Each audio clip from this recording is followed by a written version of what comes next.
বন্ধুরা আমি এসেছি আমাদের আকবরের মাঠে, দেখো রথের মেলায়, আর ভক্তদের প্রসাদ খাওয়ার ভিড়টা তোমাদেরকে একটু দেখাই।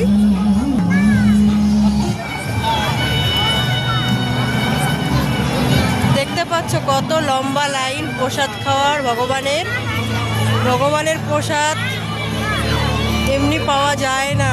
দেখো भक्त की रक्षा के लिए भगवान भक्त पर प्रकट हुए भगवान श्री नरसिंह और प्रहलाद की रक्षा और हिरण्यकशिपु का প্রচুর প্রসাদ দেওয়া হয় এখানে বন্ধুরা, আর প্রসাদ এত সুন্দর কি বলবো। দেখো প্রসাদ দেওয়া হচ্ছে।